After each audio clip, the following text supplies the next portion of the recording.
Hello everyone, welcome back to the channel the psychology catalyst. अगर आप psychology के PYQ को सिर्फ रटना नहीं समझकर सॉल्व करना चाहते हो तो आप बिल्कुल सही जगह पे हो। आज की इस वीडियो में हम बायोलॉजिकल बेसिस ऑफ बिहेवियर के पीवाईक्यू क्वेश्चंस को डिटेल में सॉल्व करने वाले हैं, कॉन्सेप्ट के साथ और एग्जाम पॉइंट ऑफ व्यू से डिस्कस करने वाले हैं।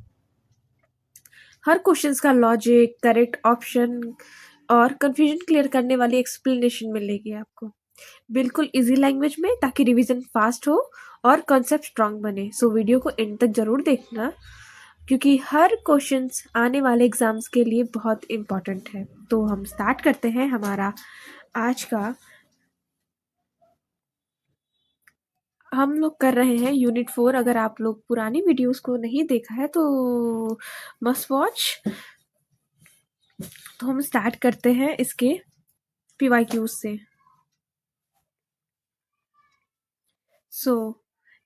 इसमें जो पीवाईक्यूज हैं, हमें न्यूरॉन्स के स्ट्रक्चर, ट्रांसमिशन एंड फंक्शन से रिलेटेड क्वेश्चंस इसमें कवर करेंगे। First question is, tiny gap between axon terminal of one neuron and the dendrites or cell body of the next neuron is। Neuron एक दूसरे को touch नहीं करते, दोनों nervous के बीच एक बहुत ही छोटा गैप होता है जिसे सिनेप्टिक क्लेफ्ट कहते हैं।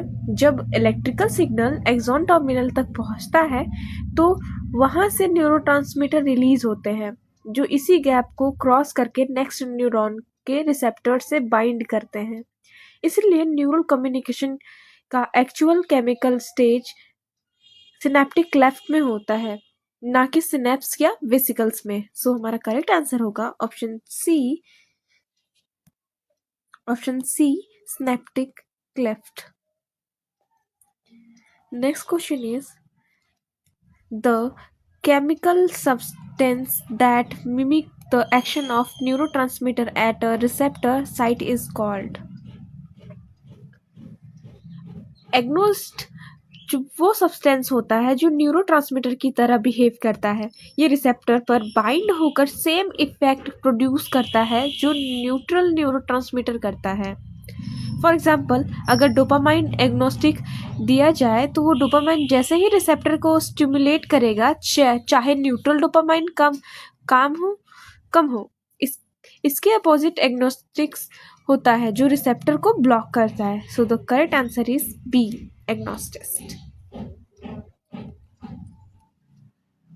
Next question is, the cell body of neuron responsible for maintaining the life of the cell is called। Sorry, neuron का सोमा उसके लाइफ सपोर्ट सेंटर होता है, इसलिए न्यूक्लियस प्रेजेंट होता है जो प्रोटीन सिंथेसिस, एनर्जी प्रोडक्शन और सेल सर्वाइवल के लिए रिस्पॉन्सिबल होता है। अगर सोमा डैमेज हो जाए तो न्यूरॉन सर्वाइव नहीं कर सकता, चाहे एक्सॉन या डेंड्राइट्स इनएक्ट क्यों ना हो। तो हमारा करेक्ट आंसर होगा option A, Soma.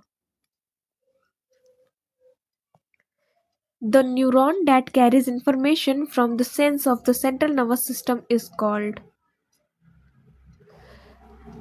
afferent neurons sensory information को सेंस ऑर्गन से ब्रेन और स्पाइनल कॉर्ड तक ले जाता है। Touch, pain, temperature, light, sounds, ये सारे इंफॉर्मेशन पहले एफरेंट न्यूरॉन्स के थ्रू सीएनएस तक पहुंचती है, इसीलिए एफरेंट को सेंसरी न्यूरॉन भी कहा जाता है। तो हमारा करेक्ट आंसर होगा option D, afferent neuron. Question number 5, what section of a nervous cell receive incoming information। Dendrites neuron के रिसीविंग पार्ट्स होते हैं। ये ट्री लाइक ब्रांचेस की तरह होते हैं जो दूसरे न्यूरॉन से न्यूरोट्रांसमीटर रिसीव करते हैं। इंफॉर्मेशन जो भी होता है हमेशा हमारे डेंड्राइट्स, फिर सोमा, फिर एक्सॉन के पास पहुंचती है, सन के डायरेक्शन में ट्रैवल करती है। Question number 6, a neuron that sends signal to the muscle to control movement is called।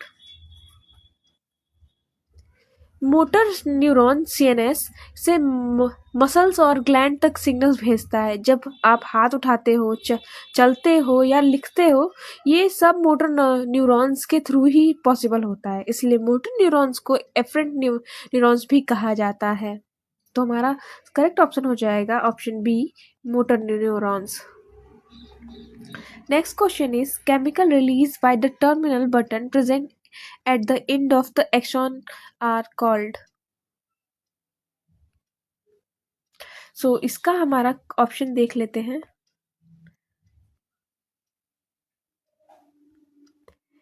Hormones, neurotransmitter, cytoreceptors, osmoreceptors. So जब इलेक्ट्रिकल इम्पल्स एक्सॉन के एंड तक पहुंचता है तो टर्मिनल बटन से केमिकल सब्सटेंस रिलीज होते हैं। इन्हें न्यूरोट्रांसमीटर कहा जाता है। ये सिनेप्टिक क्लेफ्ट को क्रॉस करके नेक्स्ट न्यूरॉन के रिसेप्टर से बाइंड करते हैं और सिग्नल को आगे बढ़ाते हैं। एग्जाम्पल में डोपामाइन, सेरोटोनिन और एसिटिलकोलाइन शामिल होता है। इसका करेक्ट ऑप्शन होगा हमारा neurotransmitter, option B. Reversal of electrical potential to plus 40 megawatt strongly implicates the action of as the basis of for the action potential. इसका करेक्ट आंसर होगा option A, sodium ions. Action potential के दौरान sodium channels open हो जाते हैं और जो हमारे सोडियम आयंस होते हैं वो रेपिडेटली न्यूरॉन्स के अंदर एंटर करते हैं। इसी वजह से मेम्ब्रेन पोटेंशियल नेगेटिव से पॉजिटिव हो जाता है, जो लगभग प्लस 40 मेगावाट तक पहुंचता है। इस फेज को डीपोलराइजेशन कहते हैं। Next question is myelin sheath that surround the axon preventing message from spreading to adjacent axons are produced by। CNS में एक्सॉन को जो इंसुलेटिंग लेयर कवर करती है उसे माइलिन शीथ कहते हैं। ये शीथ ओलिगोनुक्लियोटाइड्स द्वारा बनाई जाती है। माइलिन शीथ ट्रांसमिशन को फास्ट बनाता है और एनर्जी लॉस को कम करता है। सो हमारा करेक्ट आंसर होगा हमारा option D. Question number 10, a neuron said to be and the resting potential when the potential difference across the electrodes measure।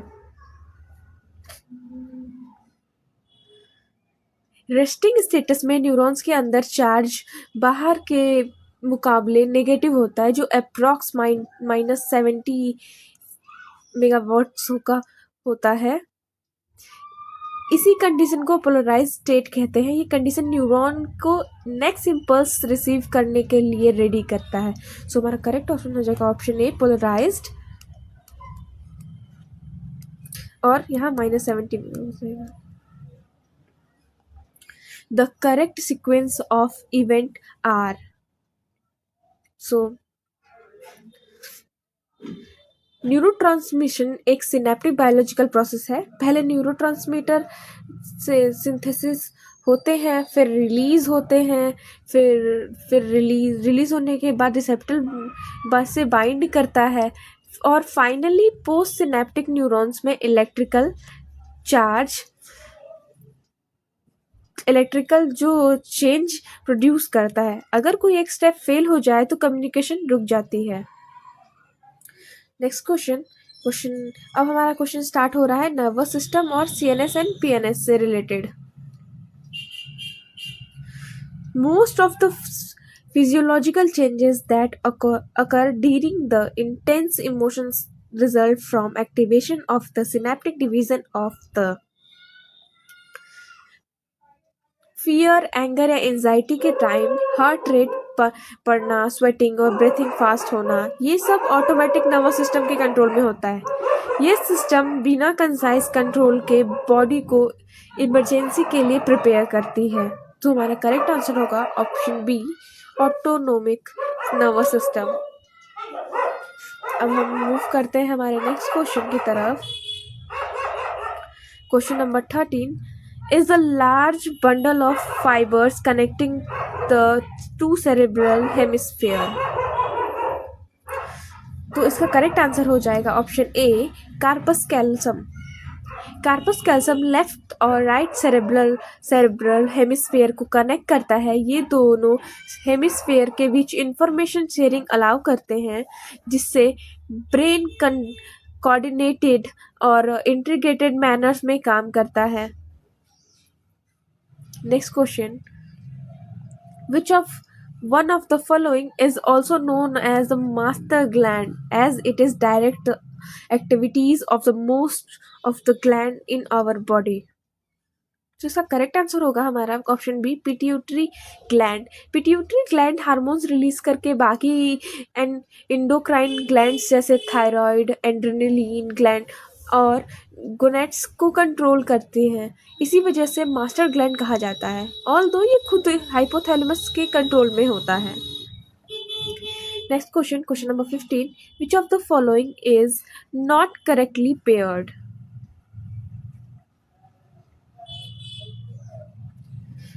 तो हम जो posterior pituitary LH hormone release नहीं करता, एलएच एंटीरियर पिट्यूटरी के hormones होता है, इसलिए ये पेयर इनकरेक्ट है और करेक्ट आंसर बनता है। Question number 16, what part of the autonomic nervous system is involved in regulation of activities like salivation, gastric and intestinal mobility and secretion of gastric juice? इसका correct option होगा option B, parasympathetic system. जो हमारा parasympathetic system body को rest और digestion के mode में लाता है। ये डाइजेशन इम्प्रूव करता है, गैस्ट्रिक सेक्रेशन बढ़ाता है और इंटेस्टिनल मूवमेंट को स्टिमुलेट करता है। Next question is the cerebral cortex, thalamus, basal ganglia are the principal structure of which of the following? So हमारा इसका करेक्ट आंसर होगा option C, forebrain. Forebrain higher mental functions जैसे thinking, reasoning, memory और emotions के लिए responsible होता है। Cerebral cortex और थैलेमस इसी रीजन का पार्ट होते हैं। Next question, which of the following is not correctly matched? इसका हमारा करेक्ट ऑप्शन होगा ऑप्शन बी, क्योंकि जो हाइपोथैलेमस है वो मिसक्लेम्फन का पार्ट नहीं है, ये डाई इनकैम्फ्लॉन का हिस्सा होता है, इसीलिए मैचिंग इनकरेक्ट है। Next question, question number 19, the primary olfactory cortex lies in the lobe of cerebral cortex. सो इसका करेक्ट आंसर होगा ऑप्शन ए, टेम्पोरल लोब। जो स्मॉल प्रोसेसिंग के लिए प्राइमरी ऑल्फैक्टरी कॉर्टेक्स रिस्पॉन्सिबल होता है, जो टेम्पोरल लोब में लोकेटेड होता है। इसका क्लोज कनेक्शन लिम्बिक सिस्टम से होता है, इसलिए स्मेल और इमोशन लिंक्ड होते हैं। Next question is question number 20, during periods of prolong stress the hypothalamus triggers. इसका होगा correct option A, ACTH hormone. Hypothalamus pituitary को स्टिमुलेट करता है, जिससे ACTH हार्मोन रिलीज होता है। ACTH एड्रेनलिन ग्लैंड्स को कॉर्टिसोल रिलीज करने के लिए सिग्नल देता है, जो स्ट्रेस हार्मोन होता है। Next question, the part of the nervous system is active under the emotional state.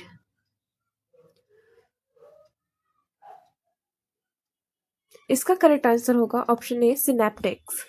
तो सिनेप्टिक सिस्टम क्या होता है, फाइट और फ्लाइट रिस्पॉन्स एक्टिवेट करता है। हार्ट रेट, ब्लड प्रेशर और एनर्जी सप्लाई इंक्रीज हो जाती है ताकि बॉडी इमरजेंसी हैंडल कर सके। Next question is which part of the brain is important for language? So इसका करेक्ट आंसर हो जाएगा option B, Wernicke's area. Wernicke's area spoken language को समझने के लिए रिस्पॉन्सिबल होता है। इस एरिया में डैमेज होने पे पर्सन बोल तो सकता है लेकिन वर्ड्स का मीनिंग समझ नहीं पाता है। नेक्स्ट क्वेश्चन, ये थोड़ा चैलेंजिंग क्वेश्चन है हमारा। Which is of the following is not correctly matched? So इसका करेक्ट आंसर होगा option D, successive processing mainly left hemisphere से रिलेटेड होता है, ना कि पैराइटल लोब से स्पेसिफिकली, इसीलिए ये पेयर इनकरेक्ट होता है। Next, one more challenging question, which part of the brain regulates sleep and dreaming? तो हमारा इसका आंसर होगा option C, pons. Pons REM, sleep और ड्रीमिंग का रेगुलेशन में इंपॉर्टेंट रोल प्ले करता है। ये स्लिप वेक साइकिल को कोऑर्डिनेट करने में मदद करता है। हमारा आज के लिए लास्ट क्वेश्चन होने वाला है, ये भी चैलेंजिंग क्वेश्चन है जो कि बीएचयू में 2020 में पूछा जा चुका है। Motor nervous of peripheral nervous system that stimulate smooth muscles, cardiac muscles and glands are parts of। Smooth muscles और ग्लैंड्स वॉल्यूलेंट्री कंट्रोल में नहीं होते हैं। इन्हें ऑटोमेटिक नर्वस सिस्टम कंट्रोल करता है जो सिंपैथिक और पैरासिम्पैथिक डिवीजन में डिवाइड होता है। तो हमारा इसका करेक्ट आंसर हो जाएगा ऑप्शन सी, ऑटोनोमिक डिवीजन। तो दोस्तों ये था पीवाईक्यू क्वेश्चन 1 से 25 जिन्हें हमें डिटेल में एक्सप्लेनेशन के साथ कवर किया। अगर आपको ये वीडियो हेल्पफुल लगा हो तो लाइक्स जरूर करिए और ऐसे ही कॉन्सेप्ट बेस्ड पीवाईक्यू डिस्कशन के लिए चैनल को सब्सक्राइब करिए। अगर आप चाहते हैं कि नेक्स्ट पीवाईक्यू सेट, क्योंकि इसमें बहुत सारे भी क्वेश्चन बच गए हैं और टॉपिक पर सेट्स को या फिर किसी पर्टिकुलर टॉपिक पर डीप एक्सप्लेनेशन, तो कमेंट सेक्शन में लिखकर ज़रूर बताएं। मिलते हैं नेक्स्ट वीडियो में, तब तक पढ़ते रहिए, समझते रहिए और कॉन्फिडेंट रहिए। Thank you for watching.